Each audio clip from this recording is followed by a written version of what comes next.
Hello, moi c'est Héloïse Van Velvet et je suis rentrée l'année dernière dans l'histoire du Guinness des records pour la plus grande collection Studio Ghibli au monde.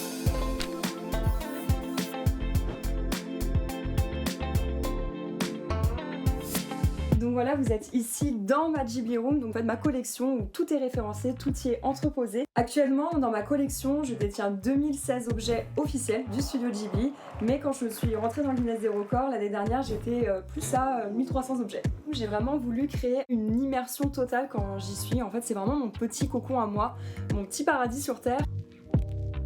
On va y trouver des boîtes à musique, on va y trouver aussi des horloges, des soliflores, des serre-livres, des boîtes à bijoux. Vraiment, il y a de tout, il y a énormément d'objets différents. Alors le tout premier objet de ma collection en fait que j'ai eu, c'est cet objet-là. Donc là on est sur un trio de 3 figurines du château ambulant qui a été offert par ma sœur lorsque j'avais 12 ans à Noël. Et du coup voilà d'où est partie ma collection de ces 3 figurines à l'âge de 12 ans. Les objets les plus rares de ma collection, on va dire que c'est vraiment ces deux objets-ci. On est sur des orgelles, donc c'est des boîtes à musique de collection qui ont été entièrement faites à la main et peintes à la main. Ces objets-ci, j'ai vraiment eu beaucoup de mal à les avoir parce qu'en fait c'est des objets qui n'existent plus du tout. Maintenant, l'objet le plus cher de ma collection que j'ai eu à acheter, le chalbus qui est juste ici.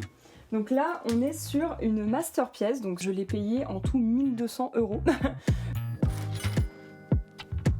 C'est vrai que d'avoir une collection comme ça, c'est beaucoup d'investissement, de temps et d'argent. Je pèse mes mots dessus.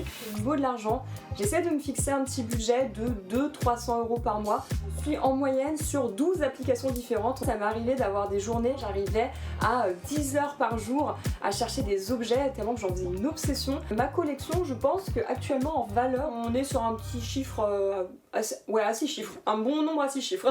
Mes efforts et mon temps passé dessus ont été récompensés puisque l'année dernière, je suis rentrée dans le Guinness des records. Exploit incroyable, donc juste ici parce que je ne pensais jamais que mon titre allait être dans les exploits incroyables.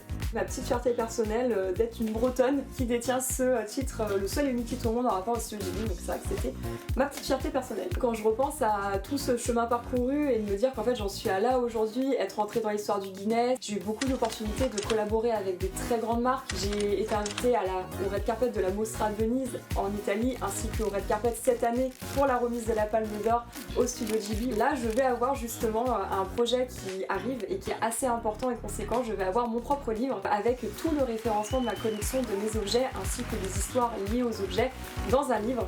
Pour mon plus grand bonheur, peut-être à l'avenir, je sais pas, avoir mon petit musée, on va dire en France, où les gens pourront venir admirer mes objets, ce serait plutôt cool.